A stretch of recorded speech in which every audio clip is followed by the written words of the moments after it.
Simple ಆಗಿ ರುಚಿಯಾಗಿ spicy egg masala ಹೇಗೆ ಮಾಡೋದಂತ ಹೇಳ್ಕೊಡ್ತಿದ್ದೀನಿ ಇವತ್ತು.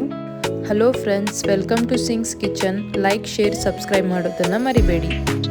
ಮೊದಲಿಗೆ ನಾವು ಮಸಾಲಾನ ರೆಡಿ ಮಾಡ್ಕೊಬೇಕು. ಅದಕ್ಕೆ ಒಂದು ಬಾಣಲಿಯಲ್ಲಿ ಎಣ್ಣೆ ಹಾಕಿ ಇಲ್ಲಿ ನಾನು ಹಾಕ್ತಿರುವಂತಹ ಪದಾರ್ಥಗಳನ್ನೆಲ್ಲ ಹಾಕಿ ಚೆನ್ನಾಗಿ ಫ್ರೈ ಮಾಡ್ಕೊಬೇಕು.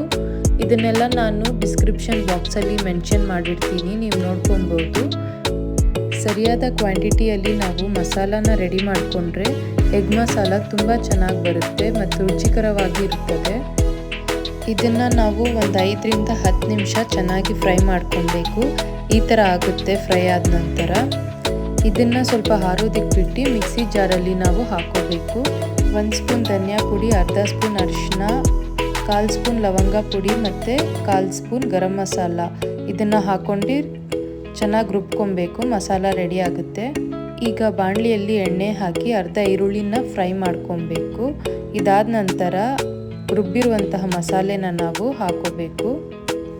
ಈಗ ಮಸಾಲೆನ ನಾವು ಚೆನ್ನಾಗಿ ಫ್ರೈ ಮಾಡ್ಕೊಬೇಕು.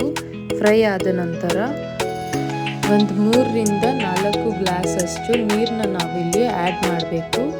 ಆ್ಯಡ್ ಮಾಡಿದಾದಮೇಲೆ ರುಚಿಗೆ ತಕ್ಕಷ್ಟು ಉಪ್ಪನ್ನು ಹಾಕ್ಕೊಂಡು ಈ ಥರ ಚೆನ್ನಾಗಿ ಫ್ರೈ ಮಾಡ್ಕೊಬೇಕು. ಈಗ ನಾನು ಒಂದು 10 ರಿಂದ 15 ನಿಮಿಷ ಕುದಿಯೋದಕ್ಕೆ ಬಿಟ್ಟಿದ್ದೀನಿ. ಬಿಟ್ಟಾದ ನಂತರ ಈ ಥರ ಬಂದಿದೆ.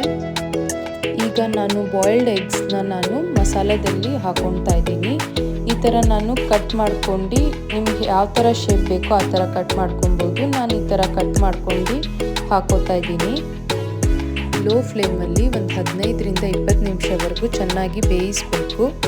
ನೋಡಿ, ಈ ಥರ ಎಣ್ಣೆ ಬಿಟ್ಕೊಂಡಿದ್ರೆ ಎಗ್ ಮಸಾಲ ರೆಡಿ ಆಗಿರುತ್ತೆ.